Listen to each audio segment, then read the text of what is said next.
자, 여러분의 열정을 응원합니다. 브리국어 나는 문학이 희망이다.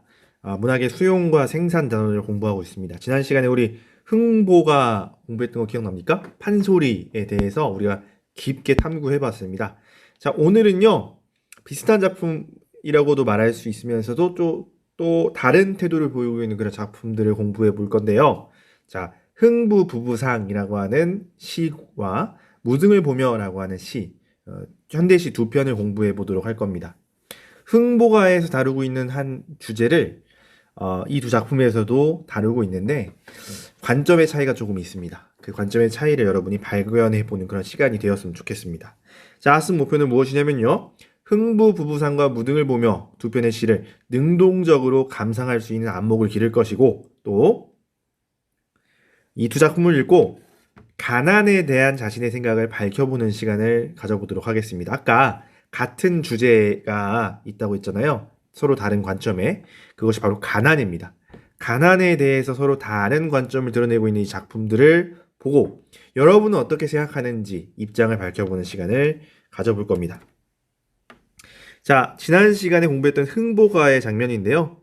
왼쪽이 흥보고 뒤에가 놀보라고 하는 것은 여러분 다 알 겁니다.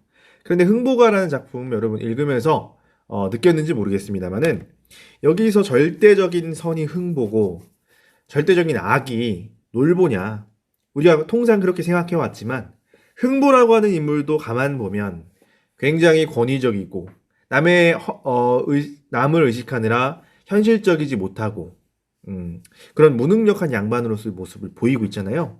그런 관점으로 흥보를 보게 되면 우리는 흥보가를 비판적인 관점에서 감상을 하게 되는 겁니다. 그리고 흥보의 그 처지에 굉장히 몰입해서 눈물을 흘리면서 작품을 감상했더라면 공감적인 태도로 감상을 한 것이죠. 또는 다른 작품으로 우리가 꾸며본다든지 아니면 다른 결말을 생각해 본다든지 뭐 그런 능동적으로 우리가 작품을 감상해 볼 수도 있을 겁니다.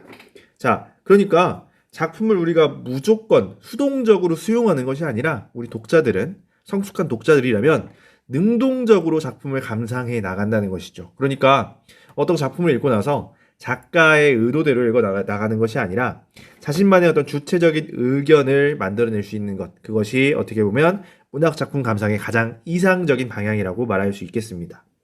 자, 먼저 오늘 공부할 첫 번째 작품은요. 박재삼 시인의 흥부부부상이라는 작품이니까 박재삼 시인에 대한 소개를 간단히 할 텐데요. 일전에 선생님이 방학 때 박재삼 시인에 대한 소개를 한 적이 있습니다.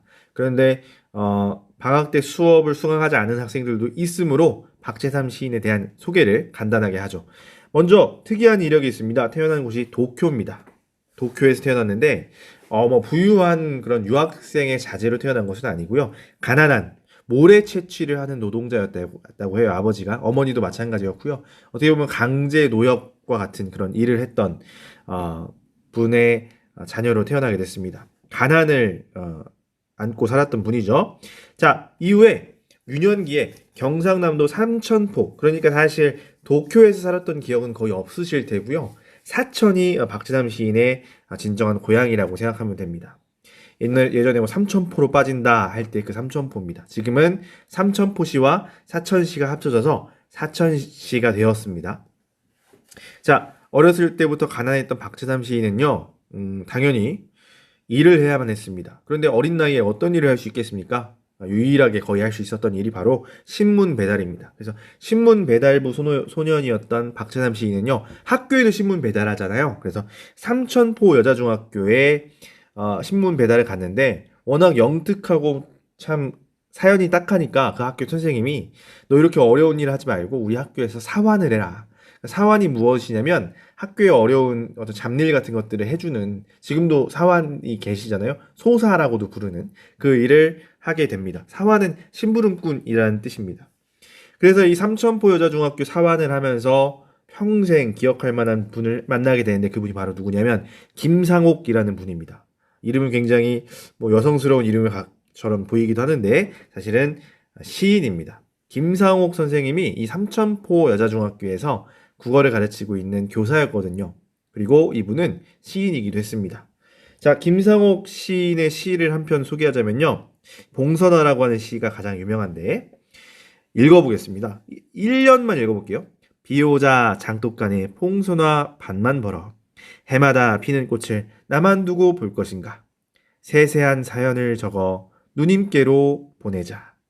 자, 사음부로 끊어 읽게 되죠. 그리고 세 개의 장으로 구성되어 있는 시조 형식입니다. 현대 시조이죠. 김상옥 시인은 시조 시인이었는데요. 어쨌든 이 김상옥 시인을 만나게 되면서 박재담 시인은요, 시인의 꿈을 꾸게 됩니다. 그리고 여러모로 도움을 받게 되는데, 공부를 해라. 시인이 되기 위해서는 공부를 할 수밖에 없다. 그래서 어렵게 삼천포 중학교 야학을 다니게 됩니다. 그러니까 주경야독이죠. 낮에는 일을 하고 밤에는 공부를 하는 그런 어려운 삶을 살게 됩니다. 자, 중학교에 다닐 때 그 당시 영남예술제라고 하는 것이 영남지방 경상도에서 열리게 됩니다. 이때 박재남 시인이 참가하게 되는데 장원을 했을까요? 1등을 했을까요? 지금 굉장히 위대한 시인이긴 합니다만 이때 박재남 시인을 제치고 1등을 한 분이 있었습니다. 그분 이름이 무엇이냐면 이형기라는 분이에요. 이형기 잘 들어보지 못했을 거예요. 그런데 이 시는 여러분 대부분 알 겁니다. 낙화라고 하는 시입니다. 자, 가야 할 때가 언제인가를 분명히 알고 가는 이의 뒷모습은 얼마나 아름다운가. 봄 한철 격정을 인내한 나의 사랑은 지고 있다. 2연까지만 읽어볼게요. 낙화라고 하는 시의 작가인 이형기 시인이 이 당시 영남예술제에서 1등을 했다고 해요. 박재담 시인은 그 다음 차순이었고요. 어쨌든 이때부터 이형기 시인과는 좋은 관계로 또 문인 동료로서 관계를 이어가셨답니다. 중학교 때 만난 친구예요. 자, 박재담 시인은요, 고등학교를 진학합니다. 어디를 진학하게 되냐면 같은 동네에 있는 삼천포 고등학교에 진학해서 졸업을 하게 되는데 굉장히 공부를 열심히 했기 때문에 수석 졸업을 할 수 있었다고 해요. 그리고 대학교에도 진학합니다. 명문대입니다. 고려대학교 국문과에 입학을 합니다만은 3학년 때인가 정확하지 않습니다만은 중퇴를 하셨어요. 그래서 최종 학력이 어떻게 됩니까? 라면 사실 삼천포 고등학교 졸업이 마지막입니다만은 고려대학교 국문과에서 정식으로 문학을 공부했던 이력도 있는 분입니다. 그리고 1955년에는 유치환, 서정주 시인은 다음 시로 소개할 분인데 유치환 시인은 알죠? 청마 유치환, 그렇죠? 생명에서 공부했었죠. 그리고 모윤숙 등의 추천으로 1955년에 등단을 하게 됩니다. 그런데 박재삼 시인의 초기 시의 경향을 보여줄게요. 강물에서라는 작품인데 물론 이 작품으로 등단한 건 아닙니다. 그런데 한번 읽어볼게요. 무거운 짐을 풀듯 강물에 마음을 풀다. 오늘 안타까이 바란 것도 아닌데 가만히 아지랑이가 솟아 아뜩하여 지는가. 자, 뭐 같습니까? 그렇죠. 시조 같습니다. 그러니까 김상옥 선생님의 영향을 받지 않았다고 말할 수는 없죠. 하지만 박재삼 시인의 시 세계는 분명히 있었습니다. 자, 그 시 세계에 대해서는 뒤에서 이야기를 하도록 하죠. 박재삼의 출발은 시조를 쓰기 시작했는데 이후에 춘향이 마음이라고 하는 첫 시집을 낼 때 1962년이죠. 그때는 시조 시인의 모습이 아니라 지금 현대시, 그러니까 자유시인 서정 시인의 모습으로 변모를 하게 됩니다. 자, 이게 춘향의 마음이라는 시집이고요. 그런데 주목받게 돼요. 춘향이 마음이라고 하는 이 시집을 내면서 와, 정말 대단한 서정 시인이다 라면서 주목을 받게 되는데 1967년 고혈압으로 쓰러지시게 됩니다. 이후로 계속 건강이 사실 좋진 않으셨다고 해요. 박재삼 시인은 어렸을 때 가난했는데 시인이 됐잖아요. 사실 시인이 됐다라고 하는 것은 문학을 한다는 것이고 문학만으로 먹고 사는 것은 굉장히 어려운 일이었습니다. 거기다가 몸도 안 좋으셨잖아요. 그래서 결국에는 제2의 직장을 갖게 되는데 1972년까지 기자 생활을 했어요. 문화부 기자를 하면서 또 많은 시인들을 발굴해내기도 했죠.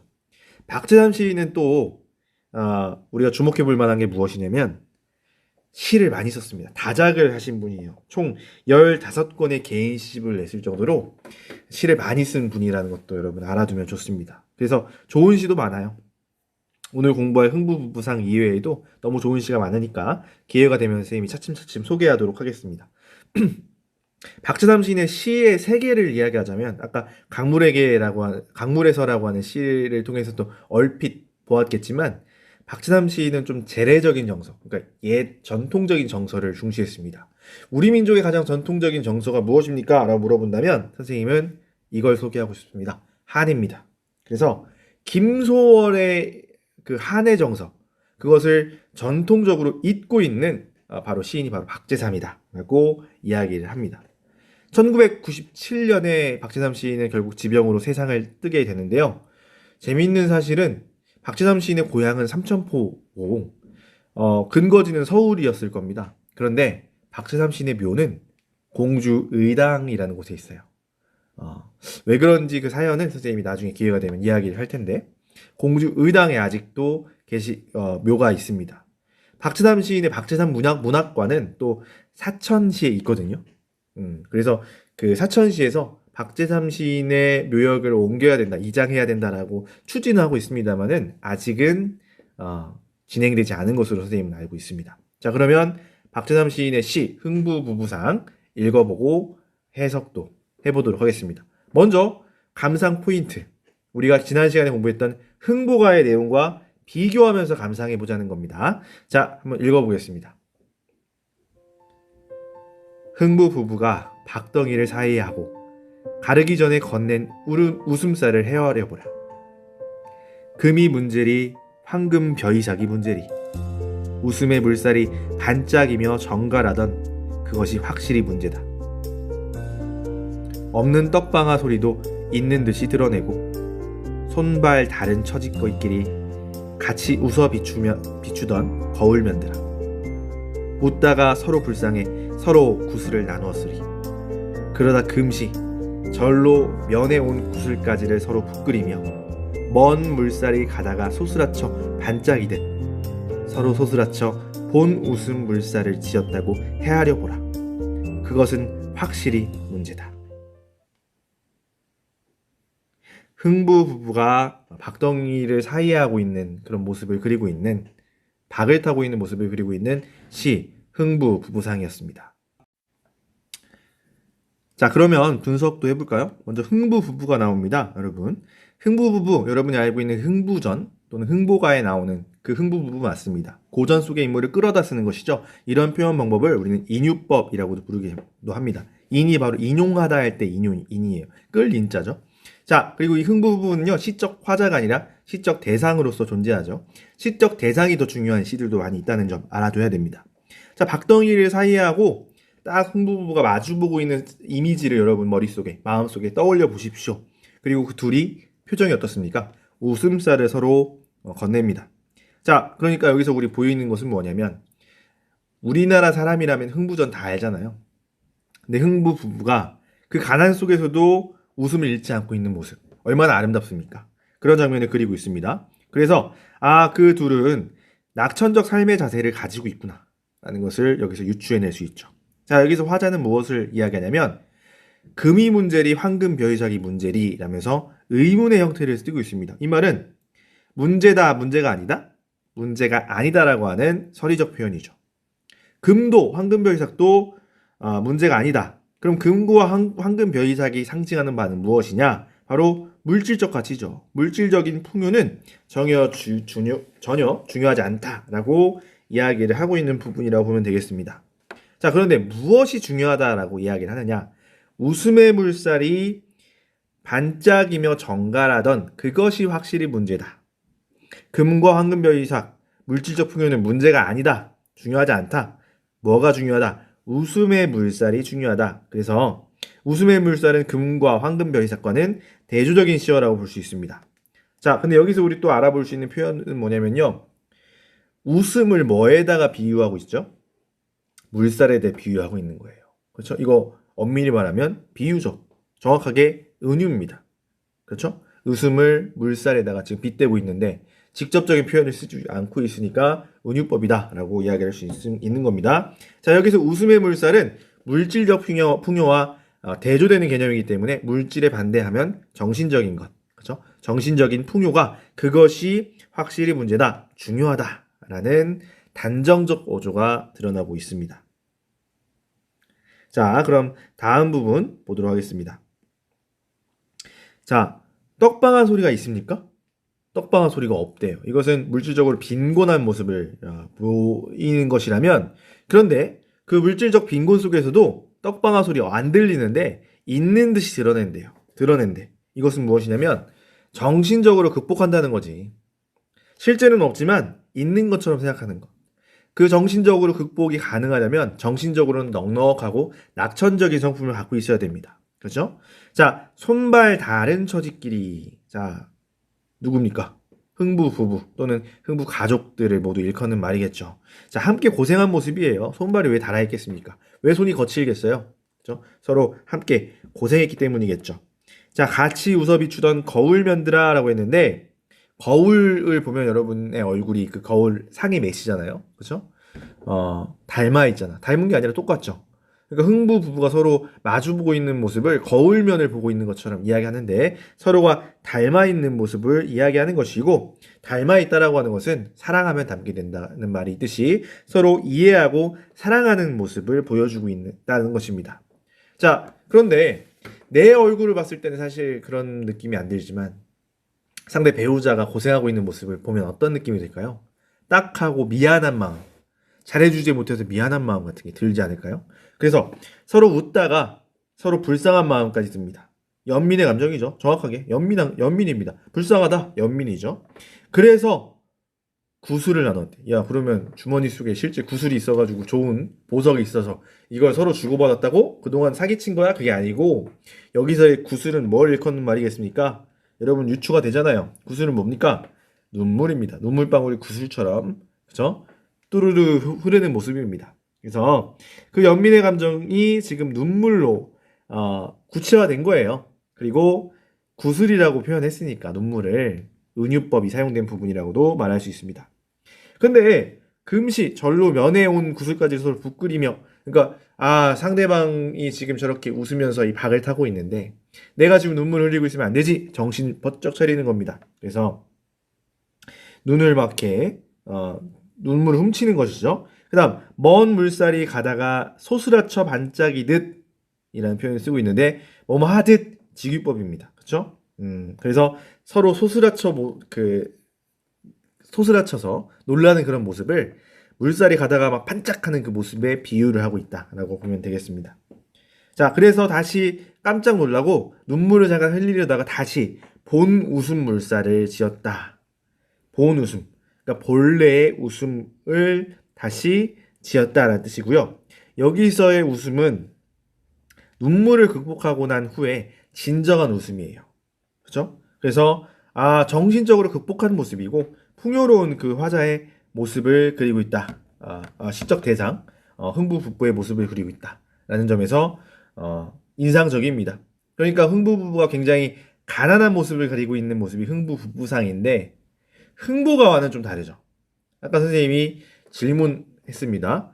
이 시를 읽을 때 포인트, 판소리 흥부가에서 흥부 부부와 흥부 부부상에서 흥부 부부가 가난에 대해서 보이는 태도의 차이가 분명히 있어요. 이것에 대해서 여러분 자유롭게 이야기를 해볼 건데, 그 이야기에 대한 답변은 선생님이 설문지로 보낼 테니까 거기다 답변 여러분 써서 보내주길 바라겠습니다. 자, 흥부가에서 여러분 가난 타령 부분 기억합니까? 가난 타령 부분을 좀 주목해서 보면 더 좋을 것 같아요. 자, 그러면 이어서 서정주 시인에 대해서 알아보도록 하죠. 서정주 시인의 무등을 보며를 살펴봐야 되니까요. 자, 서정주 시인 1915년생이시고요. 2000년에 돌아가신 문인치고 꽤 많이 장수하신 분입니다. 서정주 시인의 고향은 전라북도 고창입니다. 고창하면 선운사가 유명하죠. 그죠? 선운산에 있는 절인데 굉장히 아름다운 곳입니다. 선운사 바로 밑에 서정주 시인의 집이 있어요. 그러니까 생가터죠. 서정주 시인의 이력을 쭉 읊자면 이것을 언급하지 않고는 넘어갈 수 없습니다. 바로 인천 김성수의 집 마름이었어요. 마름이 뭔지 압니까? 중간 관리자인데 옛날에 지주가 있고 소장농 있잖아요. 근데 그 워낙 소작인들이 많으니까 지주가 그걸 모두 관리할 수가 없잖아요. 그래서 중간 관리자를 두는 겁니다. 그러니까 마름이 실제 소작농들을 관리하고 지주는 마름들만 관리하면 되는 겁니다. 그러니까 양반은 아닌 거예요, 마름은. 인촌 김성수의 집의 마름이었던 아버지를 추측할 수 있는 시가 바로 서정주의 대표작인 자화상에 나오는데요. 애비는 종이었다라고 한 첫 구절에서 그런 콤플렉스가 좀 있었겠구나. 그런데 마름은 여러분이 알고 있는 그런 어떤 천민이나 그런 사람은 아니고요. 꽤나 돈 많은 사람들이었어요. 한 중인 정도라고 봐야 될까요? 인촌 김성수는 훗날 고려대학교를 인수해서 명문 사학으로 발돋움하게 만들었던 분이기도 하고요. 그리고 민족을 위해서 독립운동에 투신했던 분이기도 합니다만은 훗날 동아일보 사장이기도 해요. 그런데 훗날 친일 행적이 드러나게 되면서 많은 비판을 받고 있는 분이기도 합니다. 옛날에 고려대학교 앞에 있는 그길 이름을 뭐 인촌로 이렇게 부르기도 했었는데 다 박탈당했습니다. 왜냐하면 친일 일명사전에 이분 이름이 등재가 되고 또 건국훈장도 다 박탈당했거든요. 그러니까 여러 가지 안타까운 면이죠. 우리 민족을 위해서 힘썼던 분이 결국에 끝까지 가지 못하고 돌아서는 것들. 인촌 김성수입니다. 서정주 시인은요, 마름 집안이었기 때문에 그래도 경제적으로 어렵진 않았어요. 그래서 서울에 있는 중앙고부에 1929년 입학을 합니다만은 이때 있었던 사건이 있죠. 광주에서 있었던 사건이 전국적으로 번집니다. 광주 학생 항일 운동에 가담을 하게 되면서 결국 퇴학 처분을 받게 됩니다. 이후에 이제 고향에 있는 고창고보를 이어서 다니는데 이때는 또 일본인들이 일본의 교육을 억지로 막 강요하고 그래서 백지동맹 활동을 하게 돼요. 일본 교육과 시험을 거부한 거죠. 그래서 결국 졸업을 못해요. 이후에 서울에 있는 중앙불교전문학교에 입학을 했습니다마는 1935년에 입학을 했습니다마는 결국 또 그만둡니다. 이 중앙불교전문학교는 오늘날의 동국대학교예요. 동국대학교의 재단이 불교재단이라는 걸 여러분 잘 알 겁니다. 그리고 이듬해 1936년에 동아일보 신춘문예에 당선이 되게 되면서 시인으로서 첫 발걸음을 내딛게 되는데요. 재밌는 사실은 내가 이거 당선이 돼야겠다라고 해서 동아일보에 시를 보낸 것은 아니었고요. 그 전부터 문학 작품을 꾸준히 동아일보에 연재를 하고 있었대요. 그런데 뭐 착오가 있었을까요? 그냥 보낸 원고가 그냥 덜컥 당선이 되게 된 거예요. 어쨌든 시인이 됩니다. 1936년에 시인불학이라고 하는 동인을 결성을 하게 됩니다. 여러분 생명파 시인이라고 들어봤습니까? 김동리, 소설가로도 많이 알려진 김동리, 김달진, 오장환, 이육사 등이 시인불학에서 활동했던 시인들입니다. 이게 시인불학 동인지고요. 그 이후에 1941년에는 본인의 첫 시집인 화사집이라고 하는 시집을 내게 됩니다. 여기서 화사는 꽃뱀이에요. 그래서 꽃뱀 하면 굉장히 아름답지만 독성을 갖고 있는. 그래서 초창기 서정주 시인의 시의 경향을 좀 보면 약간 퇴폐적이고 감각적이고 어떤 관능을 중시하는 관능미라고 해야 될까요? 그런 시가 굉장히 많았습니다. 서정주 시인은요, 이 화사집을 발표하면서 한국 시단의 3제다, 3인의 천재다라고 불리게 되는데, 함께 천재로 불렸던 시인이 바로 오장환 시인과 이용학 시인이에요. 그런데 서정주 시인에 비해서 오장환과 이용학이 지금 현재는, 이렇게 두각되지 않고 있는 이유는 무엇이냐면, 두각을 보이지 않고 있는 이유는 오장환과 이용학은 모두 월북 시인이기 때문에 연구가 많이 되지 않았습니다. 자, 지금까지는 서정주의 좋은 점들만 이야기했고요. 사실 서정주를 싫어하는 사람들이 많아요. 문인들도 그렇고 문예 평론가들도 그렇고 아마 이 이야기를 들려주면 여러분도 서정주를 싫어하게 될지도 모릅니다. 바로 다스시로 시즈오로서 이 시인의 활동 때문이죠. 다스시로 시즈오는 서정주 시인의 창시 개명 이름입니다. 서정주 시인은 이름만 바꾼 게 아니고요. 여러 편의 친일 문학 작품을 발표하기도 했습니다. 이에 대해서 제자였던 조정래는 훗날 서정주 시인은 나중에 동국대학교 교수를 하게 되고 조정래 소설가, 여러분 태백산맥 알죠? 태백산맥의 작가입니다. 태백산맥의 작가인 조정래가 서정주에게 찾아가서 사과하면 된다. 잘못을 하고 뉘우치는 것과 그 잘못에 대한 반성 자체를 안 하는 것은 천지차이다. 선생님께서 반성만 해주신다면 또 다른 평가를 받을 수 있다라면서 권고했는데 서정주 시인이 제자에게 아주 막 큰 욕설을 하면서 재떨이를 던졌다라는 그런 일화가 있습니다. 그만큼 반성을 하지 않았다는 점이 서정주 시인의 가장 큰 단점이었던 것 같아요. 친일을 했다. 친일하는 문인들은 굉장히 많았거든요. 근데 거기에 대해서 반성하고 나는 민족의 죄인입니다 라고 하지 않은 점이 사실 서정주가 가장 많이 비판을 받는 부분입니다.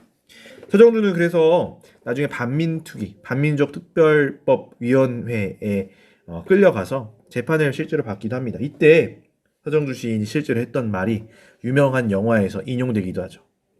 해방될 줄 몰랐으니까 수백 년은 갈 줄 알았다. 최소한 내 대해서는 일본이 망할 줄은 몰랐다. 그런 이야기를 했죠. 안타깝습니다. 서정주 시인은 이 동아일보와 굉장히 인연이 깊은데요. 동아일보 문화부장을 오랫동안 지내면서 많은 시인들을 등단시키기도 합니다. 아까 말했던 박재삼 시인 같은 분들이죠. 조선청년문학과협회 여러분 기억합니까? 좌익문단에 대비해서 우익문단에서 결성했던 문학협회입니다. 여기에 포함됐던 청록파 시인들 기억납니까? 그리고 아까 봤던 김동리 소설가, 이런 또 황순원 작가, 이런 분들이 가담을 해서 활동했던 데고요. 서정주 시인은 또 후학 양성에도 많이 힘을 썼습니다. 조선대학교 광주에 있습니다. 그리고 서라벌레대, 지금의 중앙대학교입니다. 그리고 동국대학교에서 제자들을 길렀던 그런 분입니다. 아까 말했지만 서정주 시인에 대한 평가는 첨예합니다. 친일 어용문인이다. 친일을 했고 권력에 영합하는 기회주의자다. 실제로 서정주 시인은 1980년에 전두환을 예찬하는 그런 시를 쓰기도 했어요. 그래서 더 비판받는 겁니다. 그리고 한국 문학의 보물이라고 하는 또 다른 평가도 있습니다. 그래서 악마의 재능이라고도 불리는 서정주 시인. 재밌는 면 하나 또 소개하자면요. 굉장한 사랑꾼입니다. 자, 서정주 시인과 그 아내의 사진인데요. 시 한 편 소개할게요. 내 늙은 아내라고 하는 시입니다. 내 늙은 아내는 아침 저녁으로 내 재떨이를 부시어다 주는데 내가 야 이건 양귀비 얼굴보다 곱네. 양귀비 얼굴엔 분때라도 묻었을 텐데 하면 꼭 5살 먹은 계집아이처럼 좋아라고 소리쳐 웃는다. 그래 나는 천국이라 극락에 가더라도 그녀와 함께 가볼 생각이다. 기가 막히지 않습니까? 왼쪽 이 사진은 유명한 사진가 조선희 선생님이 찍어준 사진인데 서정주 시인의 사랑꾼으로서의 면모를 보여주고 있는 시와 사진입니다. 서정주 시인이 2000년에 돌아가셨다고 했잖아요. 2000년 10월 달인가요? 정확하게 기억이 안 납니다만 돌아가셨는데 공교롭게 아내분도 2000년에 돌아가셨습니다. 근데 아내분이 먼저 돌아가셨어요. 아내분이 돌아가시자마자 서정주 시인은 곡기를 끊습니다. 밥을 드시지 않아요. 물론 아예 아무것도 안 드셨던 건 아닙니다. 술, 특히 맥주로 거의 연명을 하셨고요. 결국에는 건강이 악화가 돼서, 그렇죠? 90이 다닌 노인이잖아요. 그래서 악화가 돼서 결국에는 아내를 따라 세상을 뜬 또 특이한 이력인 거죠. 사랑꾼으로서의 모습. 그런 분이 바로 서정주 시인입니다. 자, 그러면 서정주 시인의 시 무등을 보며라는 작품을 보도록 할 건데요.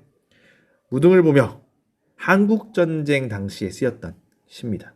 한번 읽어보도록 할 건데 여러분이 이 시를 읽으면서 주목해야 되는 점 바로 이 시의 화자는 가난에 대해서 어떻게 인식하느냐입니다. 한번 읽어보도록 하겠습니다.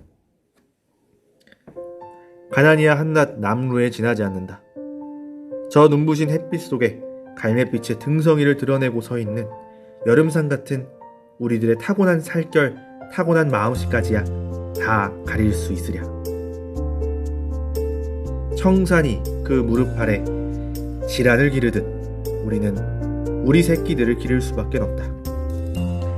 목숨이 가다가 가다 농울쳐 휘어드는 오후의 때가 오거든. 내외들이여, 그대들도 더러는 안고 더러는 차라리 그 곁에 누워라. 지어미는 지혜비를 물끄러미 우러러보고 지혜비는 지어미의 이마라도 짚어라. 어느 가시덤불 쑥구렁에 놓일지라도 우리는 늘 옥돌같이 호젓이 묻혔다고 생각할 일이요, 청태라도 자욱이 끼일 일인 것이다. 서정주 무등을 보며였습니다. 자, 가난을 어떻게 생각하고 있는지 여러분 주목하면서 읽었나요? 자, 그러면 이 시의 내용은 어떤 내용인지 선생님과 함께 살펴보도록 하죠. 먼저 가난을 뭐에다가 비유하고 있냐면 남루에다가 비유를 하고 있습니다. 가난 곧 남루다. 은유적인 표현인데, 낡아해진 옷을 우리가 남루라고 부릅니다. 그러니까 이 남루는 그냥 물질적 부족인 거예요. 가난은 그냥 물질적 부족에 지나지 않는다라고 하는 단정적 어조로 말하고 있네요. 단정적 어조로 그러지 않는다라고 이야기를 하고 있고요. 여기서 읽어낼 수 있는 시인의 태도는 무엇이냐면요, 굉장히 삶을 다 경험해봐서 뭐 삶의 진리를 알고 있는 것 같은 그런 태도, 달관적 자세, 달관적 태도라고 말합니다. 그러니까 가난은 그냥 물질적 부족에 불과해 라는 것입니다. 자, 그러면 가난이 그 물질적 부족 말고 뭐가 있느냐 보겠습니다. 저 눈부신 햇빛 속에 갈매빛의 등성이를 드러내고 서 있는, 갈매빛은 굉장히 진한 짙은 초록빛을 갈매빛이라고 이야기합니다. 그 갈매빛을 드러내고 있는 존재는 무엇이냐면 여름산이에요. 우리가 녹음이 졌다라고 할 때 그 푸른색, 여름하면 푸른색이죠. 짙은 푸른색. 자, 그래서 무엇을 비유하고 있냐면요, 여름산 같은 하면 직유법이잖아요. 자, 뭐에다가 빗대고 있느냐, 타고난 마음씨가 여름산 같다는 거예요. 마음. 그러니까 마음 하면 우리 정신과 또 그 같은 선상에서 이야기할 수 있잖아요. 정신적 건강한 모습. 그죠? 그러니까 가난은 그냥 물질적으로 부족한 거야. 뭐는 건드릴 수 없느냐? 타고난 마음씨, 즉 건강한 모습, 갈매빛 같은, 여름산 같은 그런 타고난 마음씨는 해칠 수 없어. 그죠? 1년 여러분 해석 됐을 겁니다. 자, 타고난 마음씨까지 다 가릴 수 있으랴 해서 있으랴는 뭐입니까? 서리적 표현이죠. 가릴 수 없다는 뜻입니다. 자, 그 다음 보겠습니다. 청산이 그 무릎 아래 지란을 기르듯이라고 했어요. 그럼 지란은 일단 미리 이야기하자면 영지버섯, 난초를 이야기합니다. 그리고 여러분 무릎 아래라고 했잖아요. 무릎 아래. 선생님 발음을 잘못했네요. 무릎 아래예요. 무릎 아래는 슬하라고 해요. 여러분 여기 슬개골 할 때 슬, 그죠? 슬하, 무릎 아래. 슬하의 자녀가 몇이세요? 할 때 그 표현입니다. 여기서의 청산은요, 푸른 산. 우리 시적 화자가 지향하고 있는 대상입니다.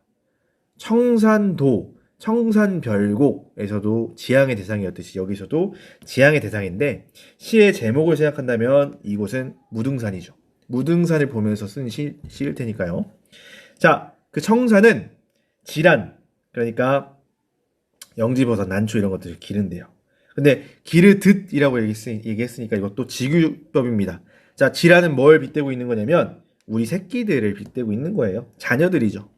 그래서 그 자식들을 키울 수밖에 없다. 목숨이 가다 농울쳐 휘어드는 오후의 때가 오거든 이라면서, 목숨이 농울쳐 휘어드는 이라고 했을 때 여러분 무슨 뜻인지 정확하게 모를 수도 있겠지만 막 파도 치는 모습을 농울치다라고 이야기를 합니다. 그러니까 목숨이 굉장히 위태위태한 모습, 극한의 상황을 말하는 것이고요.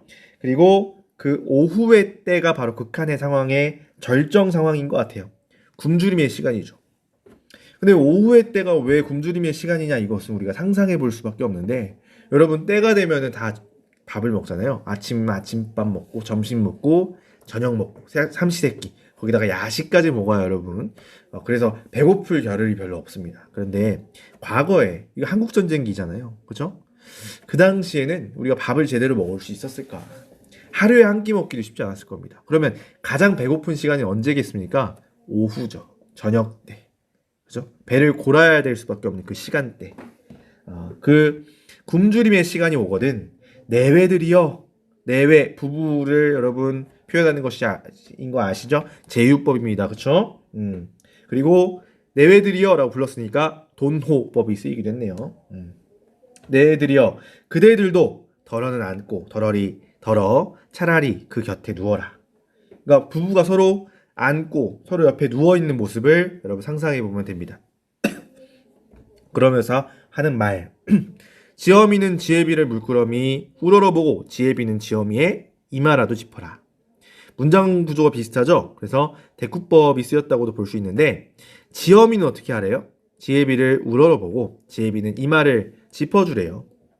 여기서 우리가 알 수 있는 장면 그 모습은 무엇이냐면 서로 위하는 모습이죠. 흥부 부부상에서도 나왔던 그런 모습입니다. 그죠? 자, 어느 가시덤불 쑥구렁에 놓일지라도 이것은 극한의 상황이고 아까 봤던 그 오후의 때와 비슷한 그런 시어라고 보면 되겠습니다. 이 극한의 상황이더라도 우리는 늘 옥돌같이 호젓이 묻혔다고 생각할 일이요. 그러니까 극한의 상황에서도 그 쑥구렁 속에서도 우리는 스스로를 뭐라고 생각하자? 옥돌이라고 생각하자. 가난은 뭐니까? 남루에 지나지 않는 거니까. 물질적 부족에 불과하다. 정신 상태만큼은 옥돌로 유지하자라는 겁니다. 그러면서 뭐라고 말씀하시느냐? 청태라도 자옥이 끼일 일인 것이다. 자, 옥돌과 비슷한 시어가 바로 청태예요. 공통점은 무엇이냐면 푸른 빛을 가지고 있다는 것이고요. 푸른 빛에서 우리가 유추할 수 있는 것은 무엇이냐면 건강한 생명력입니다. 그래서 그냥 건강한 것이 아니라 뭐가 건강한 거예요? 아까 계속 이야기하고 있지만 정신적인 건강인 거죠. 영양이 충분하지 않기 때문에 육체적으로 힘들 수도 있어요. 그런데 그런 고결한 정신만큼은 어떻게 하자는 거예요? 유지하자. 지키자. 그런 내용이 바로 무등을 보며입니다. 여기서 청태는 푸른 이끼예요. 선생님이 설명 안 했습니다. 푸른 이끼를 청태라고 합니다. 그래서 이끼 하면은 뭐 그냥 안 좋게 생각할 수도 있는데 이 시에서는 생명력입니다. 이끼도 생명이잖아요. 그렇죠? 그럴 일인 것이다 라고 밝히고 있는 시가 바로 서정주의 무등을 보며입니다. 자, 그러면 다음 활동 보도록 하죠. 자, 우리 두 편의 시를 공부했습니다. 자, 흥부 부부상 그리고 무등을 보며를 봤는데요. 여기서 화자가 가난을 대하는 태도가 좀 비슷하죠. 그런데 선생님 아래 작품을 한 편 들려줄 거예요. 노래입니다. 이 작품의 화자가 가난을 대하는 태도와 앞선 두 시의 태도의 차이를 비교해보고 여러분이 생각하는 가난에 대해서 또는 이 화자에게 여러분이 들려주고 싶은 말이 있다면 서술을 해주길 바라겠습니다. 그러면 노래 한번 들려주도록 하겠습니다.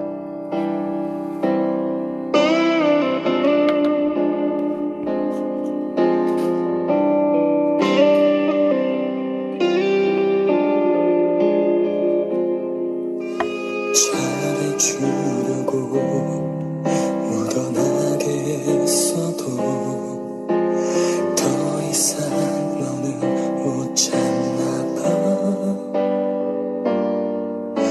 사랑만으로 살 수 있는 하늘도 꿈꾸면 안 되는 건가 봐.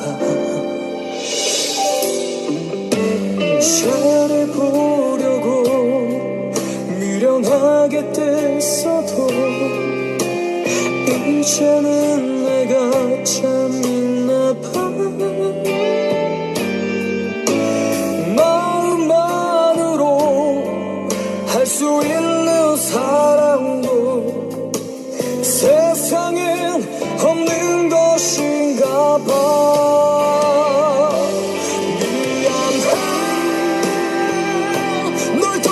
잡지 않을게. 사랑해.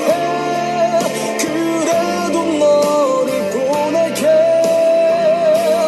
너 위해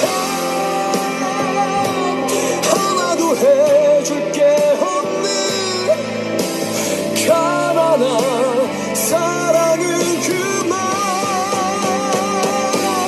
그만할게.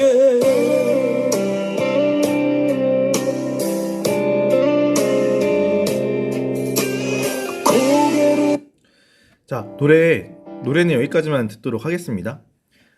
여러분의 가난에 대한 태도, 분명 방금 버즈의 가난한 사랑에서는 앞선 두 시와는 좀 다른 태도를 보였던 것 같아요. 현실적으로 보면은 가난한 사랑의 그 태도가 좀 더 많을 것 같기도 하고요. 흥부부부상과 무등을 보며가 좀 더 이상적일 수도 있겠죠. 아, 그 전에 선생님이 무등을 보며에 대한 정보 하나 이야기 안 했는데, 무등을 보며는 1952년이었을 거예요.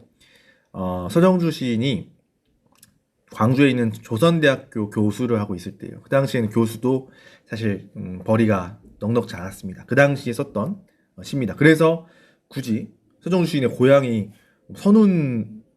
선운산이 있는 고창인데 굳이 광주의 무등을 보며를 소재로, 무등산을 소재로 시를 썼다라는 겁니다. 자, 이번 수업 시간을 통해서 여러분, 능동적인 감상이 무엇인가? 그냥 작품을 수동적으로 수용하는 것이 아니라 자기 생각을 좀 해봤을 거 아니에요. 가난이란 무엇인가에 대해서. 그죠? 그래서 자신의 생각을 밝히면서 능동적인 감상하는 훈련이 좀 되었을 것이라고 생각을 합니다.